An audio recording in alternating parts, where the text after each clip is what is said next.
রাধে রাধে, রাধেশ্যাম। আমার প্রিয় ভক্তজন, সুধীজন, জ্ঞানীজন ও ধর্মশীলা কল্যাণিয়া মাতৃগণ, সকল ভক্তচরণে আমার সশুদ্ধ দণ্ডবোধ প্রণতি। নিশ্চয়ই সবাই ভালো আছেন আর ভালো থাকুন। এবং প্রতিদিনের মতো সেই আমার এই গোপাল মন্দির থেকে প্রার্থনা নিশ্চয়ই জানাই যে সবাই যেন গোবিন্দের চরণে আমরা একটু একটু করে ভগবানের সাধন ভজন আরাধনার মধ্য দিয়ে তাঁর চরণের দিকে যেন এগিয়ে চলতে পারি, এগিয়ে যেতে পারি, এই প্রার্থনায় রাখি। আজকে নবম অধ্যায়ের রাজবিদ্যা রাজগুহ্যযোগ থেকে এই অধ্যায়ের সমাপ্ত শ্লোক ৩৪ নম্বর শ্লোক করার একটু প্রয়াস রাখছি। ভগবান নিশ্চয়ই আমার ভেতর দিয়ে কিছু না কিছু দেওয়ার চেষ্টা করবেন, আমিও একটু প্রয়াস করছি মাত্র। হরে কৃষ্ণ। একটু মঙ্গলাচরণ করে থাকি আমি, একটু মঙ্গলাচরণ চলুন সবাই একটু স্পর্শ রাখি। জয় জয় শ্রী গুরুদেবাই নমো নমো। জয় জয় শ্রী গুরুদেবাই নমো নমো। জয় জয় শ্রীমদ্ ভগবত গীতাই নমো নমো। জয় জয় শ্রীমদ্ ভগবত গীতাই নমো নমো। ওম নমো ভগবতে বাসুদেবায়। ওম নমো ভগবতে বাসুদেবায়। ওম নমো ভগবতে বাসুদেবায়। সর্বকর্মফলং শ্রীকৃষ্ণ অর্পণমস্তু। অখণ্ডমণ্ডলাকারং ব্যাপ্তং যেন চরাচরং তৎপদম দর্শিতং যেন। তস্मै শ্রী গুরবে নমঃ। অজ্ঞানতিমিরন্ধস্য জ্ঞানাঞ্জন শলাকয়া চক্ষুরুন্মিলিতং যেন। তস্मै শ্রী গুরবে নমঃ। গুরুর্ব্রহ্মা গুরুর্বিষ্ণু গুরুদেব মহেশ্বর। গুরুরেব পরম ব্রহ্ম তস্मै শ্রী গুরবে নমঃ। বন্দে অহং শ্রী গুরু শ্রীযুত পদকমলম শ্রীগুরুন বৈষ্ণবাংশ্চ চ। শ্রীরূপম সাগর জাতম সহগণ রঘুনাথম বিতম তম সজীবম। সাদ্বৈতম সাবধূতম পরিজন সহিতম কৃষ্ণ চৈতন্য দেবম। শ্রী রাধা কৃষ্ণ পাদম সহগণ ললিতা শ্রী বিশাখান্বিতাংশ্চ চ। বাঞ্ছা কল্পতরুভ্যশ্চ কৃপা সিন্ধুভ্যেব চ। পতিতানাং পাবনেভ্যো বৈষ্ণবেভ্যো নমো নমো। শ্রীরূপ সনাতন ভট্ট রঘুনাথ শ্রীজীব গোপাল ভট্ট দাস রঘুনাথ। এই ছায়ে গো সায়ের করি চরণ বন্ধন যাহা হইতে বিঘ্ন নাশ অভীষ্ট পূরণ। ওম নমো মহাবাদান্নায় কৃষ্ণ প্রেম প্রদায়তে। কৃষ্ণায় কৃষ্ণ চৈতন্য নাম্নে গৌরতীশে নমো নমো। হে কৃষ্ণ করুণা সিন্ধু দীন বন্ধু জগৎপতে। গোপেশ গোপিকা কান্ত রাধা কান্ত নমস্তুতে। তপ্ত কাঞ্চন গৌরাঙ্গী রাধে বৃন্দেবনেশ্বরী। বৃষভানুসুতে দেবী প্রণমামি হরিপ্রিয়ে। নীলাচল নিবাসায় নিত্যাই পরমাত্মনে। বলভদ্রং সুভদ্রাভাং জগন্নাথাইতে নমো নমো। ওম নমঃ বৃন্দাবৈ তুলসীদেব্যৈ প্রিয়াবৈ কেশবাস্যুচা। শ্রী বিষ্ণু ভক্তি পদে দেবী সত্যবত্যৈ নমো নমো। জয় শ্রীকৃষ্ণ চৈতন্য প্রভু নিত্যানন্দ, শ্রী অদ্বৈত চন্দ্র গদাধর শ্রীবাসাদি গৌর ভক্ত বৃন্দ। জয় শ্রীকৃষ্ণ চৈতন্য প্রভু নিত্যানন্দ, হরে কৃষ্ণ হরে রাম শ্রী রাধে গোবিন্দ। হরে কৃষ্ণ কৃষ্ণ কৃষ্ণ হরে হরে, হরে রাম রাম রাম হরে হরে।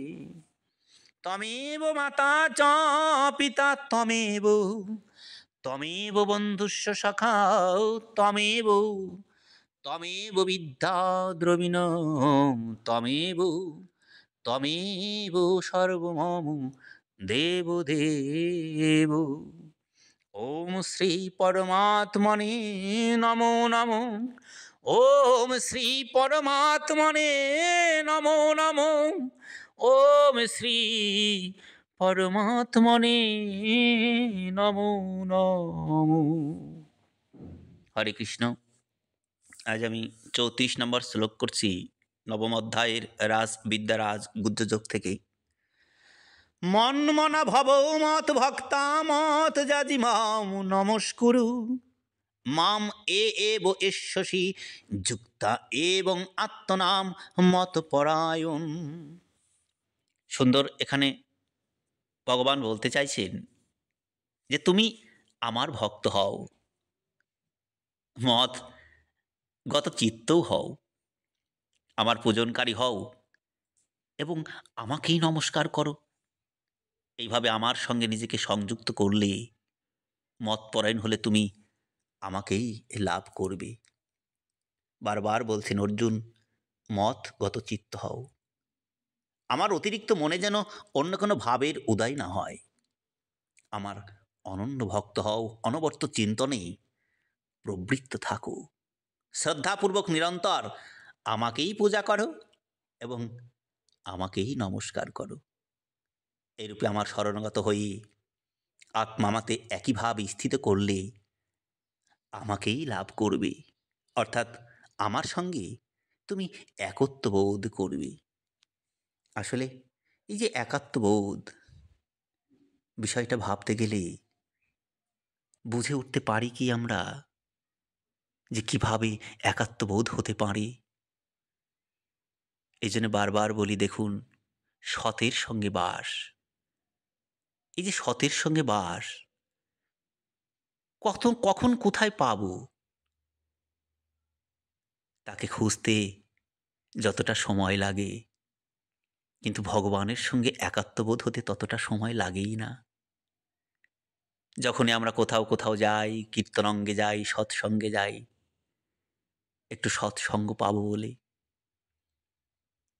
কিন্তু গৃহে বসে, পূজা মণ্ডপে বসে একটু আসন পেতে আমরা কিন্তু এর চাইতে গভীরভাবে সৎসঙ্গ, সদ্বাস, যে সৎসঙ্গ বলি, আমরা করতে পারি নিশ্চয়ই। সে আর কে হতে পারে? এক আমার অনাদির আদি ভগবান পরমেশ্বর স্বয়ং কৃষ্ণ ছাড়া। কখনো ভেবে দেখেছি তো যে আমার আপনাকে যদি সৎসঙ্গ, একাত্মবোধ হতে হয়, ভগবান বিনা আর কে হতে পারে? আমরা যেন এইভাবে একটু আরাধনার মধ্যে দিয়ে আসন পেতে দেখবেন ভগবানের সঙ্গে যুক্ত হতে কতটা আনন্দ দেয়, আনন্দদায়ক মনে হয়। তাই ভগবান বারবার বলছেন, তুমি আমার সঙ্গে এসো, তুমি আমার ভক্ত হও, মদগত চিত্ত হও, মত পরায়ণ হলে তুমি আমাকেই লাভ করবে। হ্যাঁ, আমরা নিশ্চয়ই ভগবানের সঙ্গেই মতগত চিত্ত, মত পরায়ণ হতে পারি। সেভাবে এগিয়ে যেতে তো হবে, ভাবতে হবে। এই বিষয়গুলো এই শ্লোকের মধ্য দিয়ে অনেকটা টেনেছেন। দেখুন, এই যে বলা হচ্ছে যে নিজের হৃদয়ের কথা সেখানেই বলা যায়, যেখানে শ্রোতার বক্তার প্রতি কোনো দোষ দুষ্টি থাকে না, বরং শ্রদ্ধাভাব থাকে। তাই তো বলা হয় শ্রবণম মঙ্গলম, শ্রবণে অনেক মঙ্গল। কিন্তু যিনি বক্তা, যিনি বক্তব্য রাখবেন, তিনি তো বক্তব্য রেখেই চলেছেন। কিন্তু যিনি শ্রোতা, যিনি শুনবেন, তানার ভেতরে সেই মধুর ভাব আছে তো। এখানে যেটা বলছেন, দোষ দৃষ্টি না রেখে, তার ভেতরে যেন দোষ দৃষ্টি না থাকে, তাহলেই যেন সে একজন শ্রোতা, সে মধুর শ্রোতা হয়ে উঠতে পারে। হ্যাঁ, এই জন্য যেখানেই আমরা ভগবান স্বরূপ হোক, যাই কিছু হোক না কেন, ধর্মীয় মর্মকথা আমরা শ্রবণ করি, আমরা শ্রোতা হয়ে আমাদের ভেতরে সেই মধুর ভাবটা রাখতে পেরেছি তো, যে মধুর ভাবে এই এই এই এই যে আমার আপনার আত্মযুক্ত, এই যে আত্ম হৃদয়, এই চিত্ত একটু একটু আনন্দ পায়। আনন্দ তো করতে হবে। আর আপনি শ্রোতা হয়ে আনন্দিত হলে বক্তাও বড় আনন্দ পায়। তাই বলা হচ্ছে যে নিজের হৃদয়ের কথা সেখানেই বলা যায় যেখানে শ্রোতার বক্তার প্রতি দোষ দৃষ্টি না থাকে, বরং শ্রদ্ধাভাবই থাকে। এইভাবে যদি শ্রদ্ধা রাখি, মধুর ভাব রাখি, নিশ্চয়ই শ্রবণে মঙ্গল। তা আবিনে যদি কুদৃষ্টি রাখি, তাহলে শ্রবণে মঙ্গল আসতেই পারে না। আর এই জন্যেই অর্জুন দোষ দৃষ্টি বর্জিত। তাই ভগবান তাকে অনুসূয়বে, অর্থাৎ দোষ দৃষ্টি মুক্ত, এই কথা বলেছেন। নবম অধ্যায়ের প্রথম শ্লোকেই বলেছেন অনুসূয়বে কথাটা। এই জন্য ভগবান এখানে অর্জুনের কাছে নিজ হৃদয়ের গোপন কথা জানাচ্ছেন। কত সুন্দর না বিষয়টা। আসলে এই যে মত ভক্ত, হ্যাঁ, এখানে বলা হচ্ছে যে আমার ভক্ত হও। বলার অর্থ হলো তুমি শুধু আমার সঙ্গে আত্মীয়তা করো, শুধু আমার সঙ্গে সম্পর্ক স্থাপন করো, যা অনাদিকাল হতে স্বতঃসিদ্ধ রয়েছে। এটা বোঝা যায় কথাটা, শুধু আমার সঙ্গে সম্পর্ক স্থাপন করো। কত আত্মীয়, কত বন্ধু বান্ধব, মাতা পিতা পুত্র ভ্রাতা, ভোজনের সঙ্গে সম্পর্ক।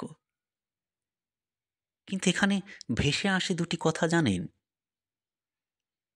এইভাবে ভেসে আসে কত না জন্ম আমরা পেয়েছি।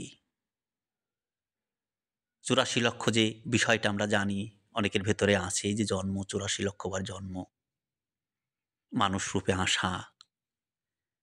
এরকম তো প্রতিটা ক্ষণে আমাদের প্রচুর জন্ম হয়েছে। আমরা হয়তো সেটা জানতে পারি না। আমরা জানবই কিভাবে? যার সঙ্গে যুক্ত হওয়ার, তার সঙ্গে যুক্ত হতে পারিনি। তা আমার আপনার এই যে জন্ম হয়েছে লক্ষ লক্ষ বার, সেটা তো মনে রাখা অসম্ভব। তাই বলার উদ্দেশ্য সেখানে যে কখনো মশা থেকে, মাছি থেকে, কীট পতঙ্গ থেকে শুরু করে গরু, ছাগল, মাছ, মুরগি, বাঘ, সিংহ, আজ মানুষ, বহু জন্ম পেয়েছি। একবার হৃদয় চিত্তে হাত রেখে একবার ভাবুন তো, মনে করার চেষ্টা করুন তো একটা জন্মের কথা। যেই জন্মে এই আমার মা ছিল, এই জন্মে এর পিতা আমি ছিলাম, এই জন্মে এর আত্মীয় আমি ছিলাম। পারছেন না তো? কেন পারছি না? আসলে ভগবানকে ভুলে রেখে, ভুলে থেকে কিছু হয় না, সম্ভব নয়। হাজার হাজার লক্ষ লক্ষ শুধু জন্মই পেয়েছি, কিন্তু সে জন্মের আত্মীয়তা, আত্মীয়বোধ আমাদের মনে নেই, ধরেই রাখতে পারি না। তাই জন্য ভগবান বলতে চেয়েছেন, আমার ভক্ত হও বলার অর্থ হলো তুমি শুধু আমার সঙ্গে আত্মীয়তা করো, শুধু তুমি তো আমারই আত্মীয় হতে পারো। আত্মার যে সম্পর্ক সেটা শুধু তোমার আর আমার সঙ্গেই হতে পারে। শুধু আমার সঙ্গেই সম্পর্ক স্থাপন করো, যা অনাদিকাল হতেই শতসিদ্ধ রয়েছে। কিন্তু তুমি তা সেটা করোনি। আমি তোমায় ভুলে থাকতে পারি না, কিন্তু তুমি আসক্তির ফলে আমাকে সবসময়ের জন্য ভুলে থাকার চেষ্টা করো, ভুলে যাও। অথচ যে আত্মীয়-স্বজনকে নিয়ে তুমি মাতামাতি করছো, এ আত্মীয়-স্বজন ছেড়ে তোমাকে চলে যেতে হবে।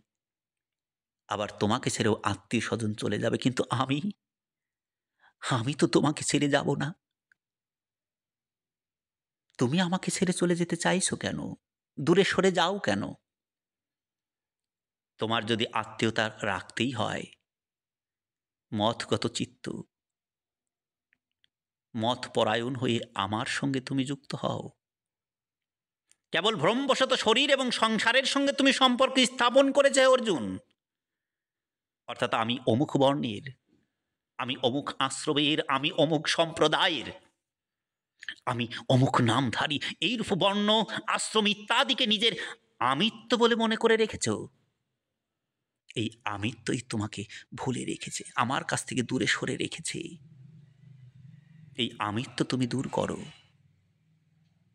দূর করে আমার সঙ্গে যুক্ত হও। প্রতিটা জন্মের কথা তুমি স্মরণ করবে, প্রতিটা আত্মীয় স্বজন, প্রতিটা ক্ষণে যেটা তোমার জন্ম হয়েছে, যে আত্মীয় কে কে, মাতা পিতা সমস্ত তুমি তোমার ভেতরে খুঁজে পাবেই পাবে। তাই তুমি এবার অসৎ রূপে সৃষ্ট হয়ে ওই অপ্রকৃত আমিত্বকে প্রকৃত সৎ রূপে পরিবর্তিত করে, যে আমি তোমার এবং তুমি আমার, এটা অবশ্যই পরিবর্তিত করো। না হলে তুমি আমার হতে পারবে না, আমি তোমার হতে পারবো না। তাহলে তোমার আমার সঙ্গে স্বভাবতই আত্মীয়তা হবে। এটিই তো প্রকৃত ভাব। এই প্রকৃত ভাবে তুমি চলতে শেখো হে অর্জুন। মনমনা ভব, মন সেখানেই আকৃষ্ট হয় যেখানে আপন ভাব থাকে, প্রিয় ভাব থাকে। আমার সঙ্গে তোমার যে অখণ্ড সম্বন্ধ, তা আমি কখনো ভুলতেই পারি না, কিন্তু তুমি ভুলে যেতে পারো। সুতরাং তুমি মতগত চিত্ত হও, একথা বলতে হচ্ছেই আমাকে। মত যাজিতে বলছেন আমার পূজনকারী হও, অর্থাৎ খাওয়া দাওয়া, শোয়া জাগা, আসা যাওয়া, কাজ কর্ম, যা কিছু ক্রিয়া তুমি করো না কেন, তা সবই আমার পূজা রূপে করো। সেগুলোকে আমারই পূজা বলে মনে করো। নিশ্চয়ই তুমি আমাকে পাবেই। তাই বারবার মাম নমস্কুরুর কথাও ভেসে আসে, যে আমাকে প্রণাম করো। বলার তাৎপর্য হলো যে আমার কি তো যা কিছু অনুকূল প্রতিকূল, যা সাধারণ বিধান আছে, তাতে তুমি নিত্য প্রসন্ন থাকো। আমি যদি তোমার মন এবং মর্যাদার সম্পূর্ণরূপে বিরুদ্ধ কোনো পরিস্থিতির সৃষ্টি করি, তাতেও তুমি প্রসন্ন থাকবে। যারা ক্ষতি এবং পরলোকের ভয়ে আমার চরণে পতিত হয়, আমার শরণাগত হয়, তারা প্রকৃতপক্ষে সেই সুখ সুবিধারই শরণাপন্ন হয়, আমার নয়। কথাগুলো একটু ভেতর থেকে ভাবতে হবে তো। যদি না ভাবি না, তাহলে সম্ভব নয় সেই মতগত চিত্ত, মতপরায়ণ কিভাবে সম্ভব? আমার ভগবান বলছেন, আমার শরণাগত হয়ে যদি অন্য কারো থেকে কোনো সুখ সুবিধা পাবার আকাঙ্ক্ষা থাকে, তাহলে সে আর সর্বতোভাবে আমার শরণাগত কি করে হলো? কারণ যতক্ষণ সে কোনো প্রকার সুখ সুবিধা আশা করে, ততক্ষণ সে নিজের স্বতন্ত্র অস্তিত্বকে মেনে থাকে। প্রকৃতপক্ষে তাকেই আমার চরণাশ্রিত বলা যায়, যে কোনো কিছুই নিজের বলে মনে না করে আমার ইচ্ছায় নিজেকে সমর্পণ করে দেয়। তাই আমি দেখুন, প্রতিনিয়ত পাঠের আগে প্রিয় ভক্তদের উদ্দেশ্যে একটাই কথা বলি, ভগবানের চরণের দিকে, ভগবানের সমর্পিত হতে আমরা চেষ্টা করছি তো, করতে হবেই। না হলে তো অনেক পিছিয়ে যাব। যে জীবন পেয়েছি হেরে যেতে হবে। এ জীবন পেয়ে যেন আমরা হেরে না যাই। শুধু জীবনকে একটু জাগানোই আমাদের কাজ। আর নিজের জীবনকে তো নিজেকেই জাগাতে হবে। সমস্ত কিছু দিয়েছে ভগবান, দেহ দিয়েছে, ইন্দ্রিয় দিয়েছে, মন দিয়েছে, কি দেয়নি?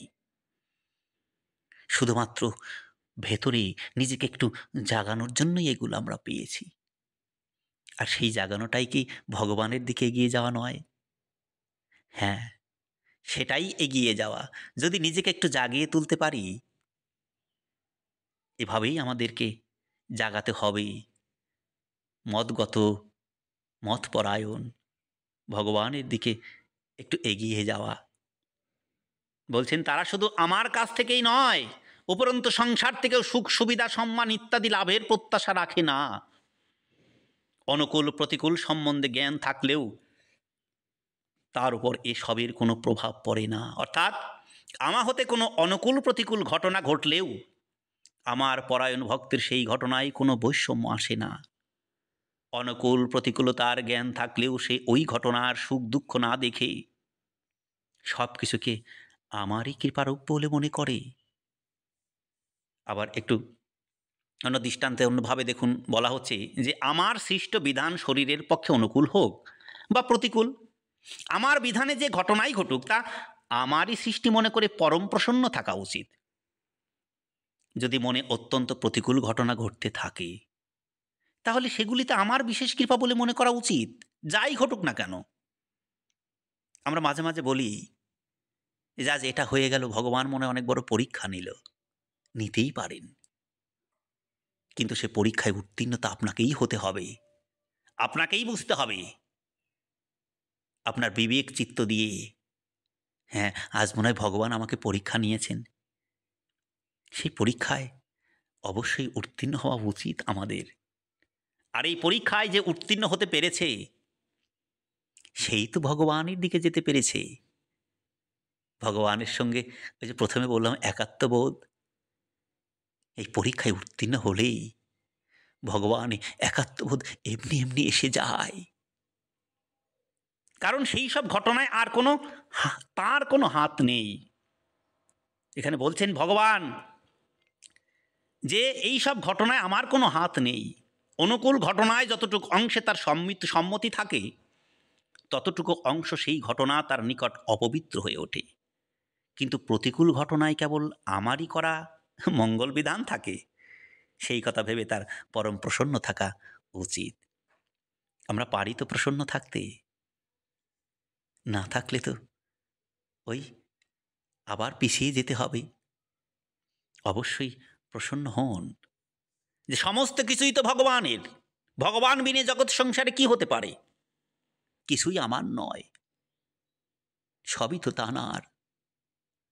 তানাকে ভেবেই যদি পথটা একটু চলতে পারি, দেখবেন নিশ্চয়ই সে পথ সফলতা আসবেই আসবে।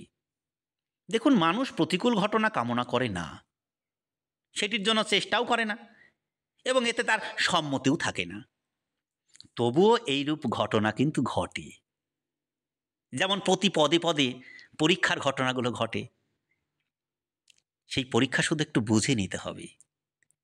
হ্যাঁ, এরকম ঘটনাগুলি সংগঠিত হওয়ার পেছনে যে এই নিমিত্ত হোক, আর যাকেই নিমিত্ত বলে মনে করা হোক না কেন, প্রকৃতপক্ষে ওই ঘটনাগুলি সংগঠিত হওয়ার পিছনে ভগবান বলছেন আমারই হাত থাকে। আমার ইচ্ছায় কাজ করে তুমি এগিয়ে চলেছ। তাই মানুষের সেই সব ঘটনায় দুঃখিত না হয়ে, চিন্তিত না হয়ে অধিকতর প্রসন্ন হওয়াই উচিত। আবার বলছে তার এই প্রসন্নতা আমার বিধানের জন্য হওয়া উচিত নয়, তা আমাকে বিধানকারীকে নিয়ে যাওয়া উচিত। কারণ এতে যদি তাদের মঙ্গল না হবে তাহলে প্রাণীমাতৃর পরম শ্রীরদ হিসাবে আমি এই ঘটনা কেন সংগঠিত করব? তাই হে অর্জুন, তুমি সর্বদা আমার চরণে থাকো, অর্থাৎ আমার সমস্ত বিধানেই প্রসন্ন থাকো। এভাবে প্রসন্ন থাকতেও হবে। একটু দৃষ্টান্ত দেখুন, যেমন কেউ কেউ যদি অন্যের প্রতি অপরাধ করে, হ্যাঁ, অনেকেই অপরাধ আমরা করে ফেলি। অপরাধ অজান্তে মনের অজান্তেও হয়ে থাকে। হয়তো মনে করি যেটা অপরাধ নয়, কিন্তু সেটা আদৌ আমরা ভেবে দেখি না যে এটা অপরাধ কিনা। অপরাধ হয়ে যায়, তাই না? আমরা জানি মনের অজান্তে আমরা অপরাধ করে ফেলি। হুম, দেখুন তা বলা হচ্ছে যে তার সামনে দণ্ডবত হয়ে প্রণাম করে বলে যে আপনি আমাকে শাস্তি দিন বা পুরস্কার দিন। আবার বলছে তিরস্কার করুন বা যাই করুন না কেন, তাতে আমিই খুশি। এই যে কথাগুলো, এই কথাগুলো আমরা বলতে পারি তো মন খুলে? আসলে সে তখন মনে ভাবে না যে তিনি তাকে নিজের ইচ্ছা অনুরূপ ক্ষমা করবেন। তেমনি ভক্ত সর্বতোভাবে ভগবানের শরণাগত হয়ে ভগবানকে বলেন, হে প্রভু, কোন জন্মে আপনার প্রতি কি অন্যায় আচরণ করেছি জানি না। তার জন্য আপনি এ জন্মে আমাকে যে শাস্তি দেবেন তা আমার পক্ষে কল্যাণকারী হবে। আমি সেই সব পরিস্থিতিতে কখনো অসন্তুষ্ট না হয়ে প্রসন্নভাবেই থাকব। এই ভাবনাটা নিশ্চয়ই আনতে হবে। তাহলেই যেন এগিয়ে যাওয়া যাবে। হে প্রভু, আপনি আমার কর্মের দিক কতই না লক্ষ্য রাখেন। কোন জন্মে কি পরিস্থিতিতে তা না জানি কত ঘোর কর্মই আমি করেছি।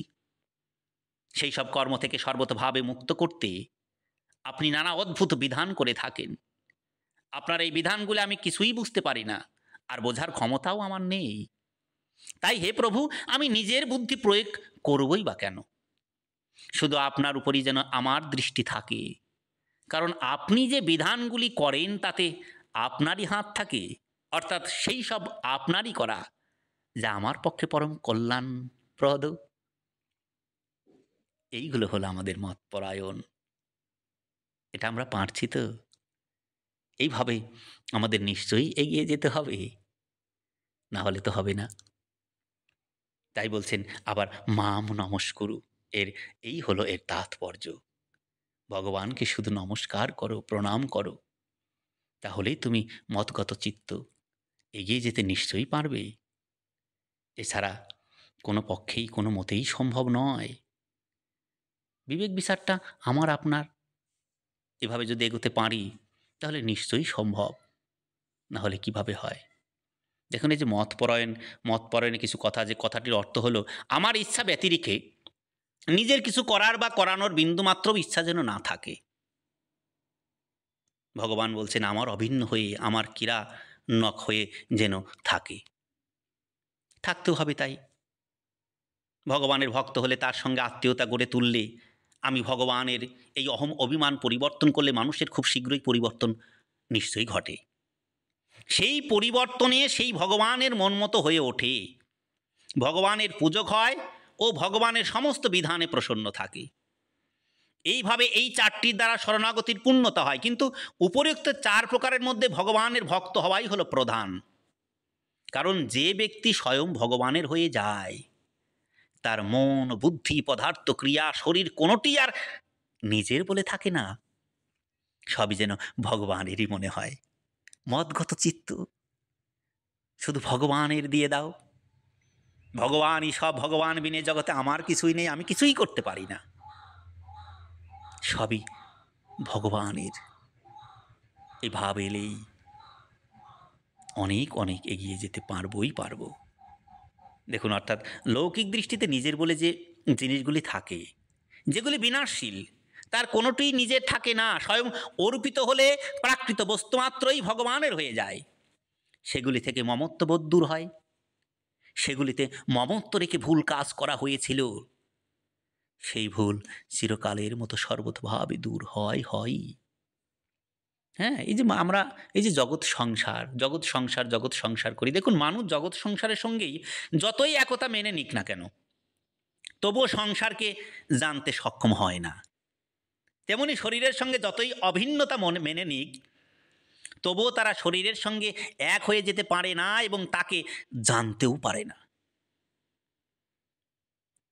কিভাবে সম্ভব? এগুলো যদি একাত্মবোধ হতে পারি, জানতে পারি, তাহলে তো সেই হাজার লক্ষ যে জন্ম হয়েছে, সেই জন্মের কথা আমাদের স্মরণ থাকতো। যে এই জন্মে আমি ইনার পিতা ছিলাম, এই জন্মে আমি ইনার ভ্রাতা ছিলাম, এই জন্মে আমি ইনার স্বামী ছিলাম, ইনি আমার পুত্র ছিল, ইনি আমার বাবা ছিল। পারি না তো মনে করতে। কিন্তু ভগবান মনে রেখেছেন আপনাকে, তিনি তো রাখবেনই। আসলে তিনিই তো রাখার মালিক। কিন্তু আপনি নন কেন? আমি নই কেন? মনে তো রাখতেই হবে। আর মনে রাখতে গেলেই তো ভগবানের সঙ্গে যুক্ত হতেই হবে। এটাই তো গোবিন্দ চাইছেন। তুমি আমার থেকে দূরে সরে যেও না তুমি। মদগত চিত্ত হও আমার সঙ্গে, মতপরায়ণ হয়ে আমার সঙ্গে মিশো। আমাকে লাভ করো তুমি। আসলে বাস্তবে সংসার ও শরীর থেকে পৃথক হয়েই সেগুলিকে জানতে পারা যায়। কি বলা হলো? বাস্তবে সংসার ও শরীর থেকে পৃথক হয়েই সেগুলিকে জানতে পারা যায়। কিন্তু পরমাত্মা হতে পৃথক থেকে পরমাত্মাকে যথার্থভাবে জানা যায় না। বোঝা যায় কথাটা? ভগবান থেকে যদি আলাদা হয়ে যান, বিমুখ হয়ে যান, তাহলে কোনো জন্মেই সম্ভব নয়। কোনো মুহূর্তেই সম্ভব নয়। শুধুমাত্র পরমাত্মার সঙ্গেই যুক্ত থাকতে হবে। পৃথক থেকে পরমাত্মাকে যথার্থভাবে জানা সম্ভবই নয়। পরমাত্মাকে তারাই জানতে পারেন যারা পরমাত্মার সঙ্গে এক হয়ে গেছেন। অর্থাৎ যাদের আমি ও আমার ভাব তো দূরের কথা, এসবের লেশমাত্রও যেন না থাকে যে আমি কিছু হয়েছি, আমারও কোনো সিদ্ধান্ত আছে বা কোনো প্রতিষ্ঠা আছে ইত্যাদি। এই ভাবনাগুলো বড় কঠিন করে তোলে। যেমন প্রাণীরা শরীরের সঙ্গে নিজেদের একাত্ম মেনে নেয় এবং স্বাভাবিকভাবেই শরীরের সুখ দুঃখকে নিজের সুখ দুঃখ বলে দেখে।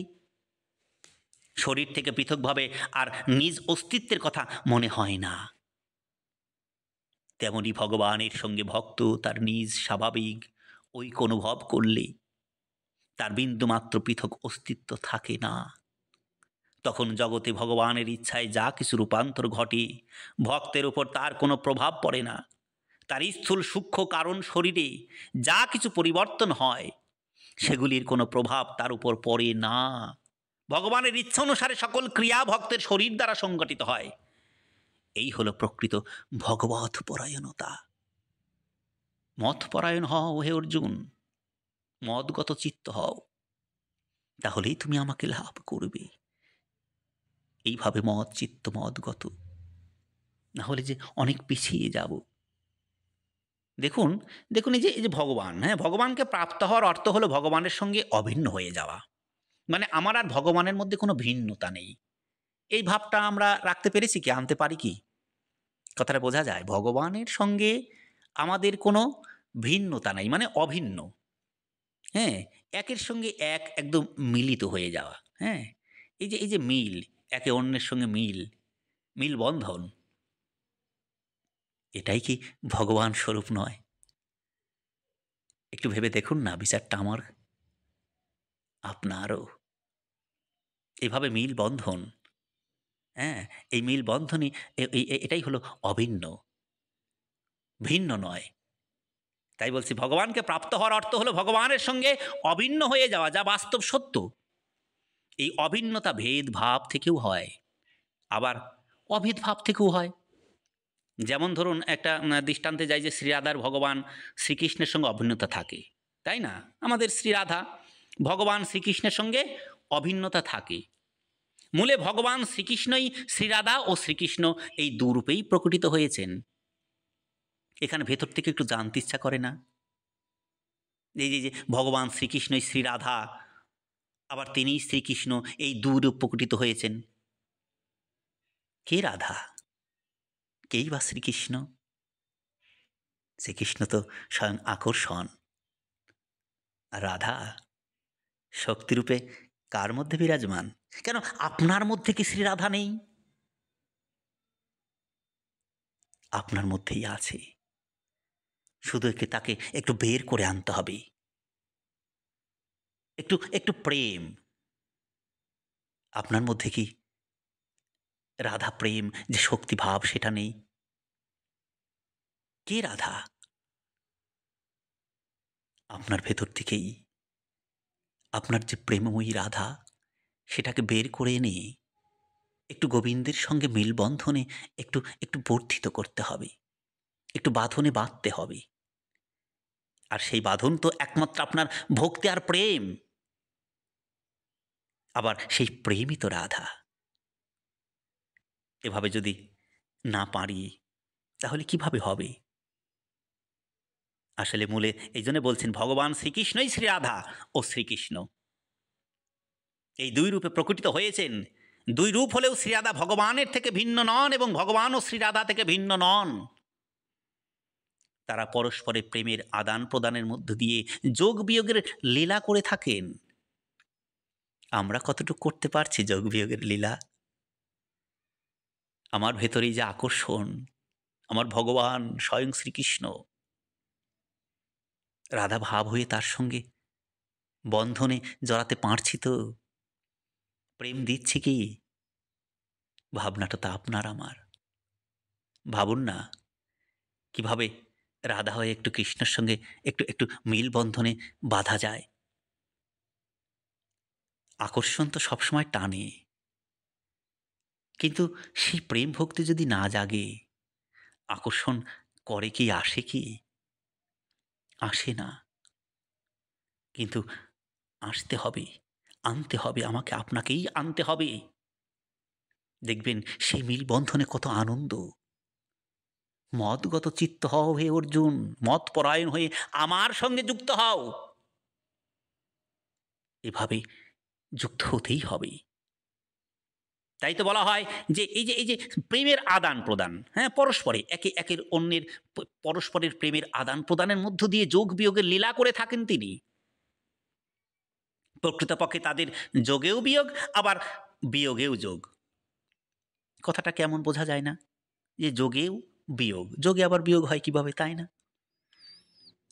দেখুন, ভগবানের সঙ্গে যুক্ত হতে গেলে যেটা আপনি আপনার জীবন থেকে ত্যাগ করতে হবে, বিয়োগ করতে হবে, সেটা কি আপনার যোগ নয়? সেটাই তো আপনার যোগ। ভগবানের সঙ্গে একাত্মবোধ করতে গেলে, একাত্মভাবে যুক্ত হতে গেলে আমার মনে হচ্ছে যে এই কর্মটা আমি যদি এইভাবে করি, এটা আমার হয়ে উঠছে না, এটাতে আমার ভগবানের সঙ্গে যুক্তে বাধা দিচ্ছে। তা যেটা আপনার সঙ্গে বাধা দেবে সেটা বিয়োগই তো আপনার যোগ, তাই নয় কি? একবার ভেতর থেকে ভাবুন তো, যোগে যুক্ত হওয়া, তাই বলা হয় বিয়োগ যোগ। হ্যাঁ, আপনার জীবনে ভগবান থেকে যাতে পৃথক না করে, এমন কোনো বস্তু বিষয় যাতে পৃথক না করে, যদি পৃথক করে সেই পৃথককে বাদ দেওয়া মানে ত্যাগ করাই হলো আপনার যোগ, ভগবানের সঙ্গে যোগে যুক্ত হওয়া। আবার বলছেন বিয়োগেও যোগ, অর্থাৎ যোগের দ্বারা বিয়োগ এবং বিয়োগের দ্বারা যোগের পুষ্টি হয়। আবার পরিপূর্ণ ক্ষেত্রে সেখানে আবার যোগ, যোগেও তো লিপ্ত হতে হবে, যে যোগে ভগবানকে সহজে যুক্ত করা যায়। আমরা বুঝে উঠতে পারি তো যোগ এবং বিয়োগ, কোথায় যোগ আর কোথায় বিয়োগ? তাহলে বোঝা গেল কথাটা, যে বিয়োগের দ্বারা যোগের পুষ্টি হয় সেটাই প্রকৃত যোগ, যার ফলে অনির্বচনীয় প্রেম বৃদ্ধি প্রাপ্ত অবশ্যই হয়। এই অনির্বচনীয় এবং প্রতি মুহূর্তে বর্ধমান প্রেম লাভ করাই হলো ভগবানকে প্রাপ্ত হওয়া। এভাবেই আমরা ভগবানকে প্রাপ্ত হতে পারি, নিশ্চয়ই পারি, আমি আপনিই পারি। চলুন এইভাবেই সুন্দর রূপে পূর্ণ মুহূর্তে এগিয়ে চলি। হরি ওম তৎসৎ, হরি ওম তৎসৎ, হরি ওম তৎসৎ। ঈশ্বর সবাইকে মঙ্গল করুন। ওম শান্তি, ওম শান্তি, ওম শান্তি।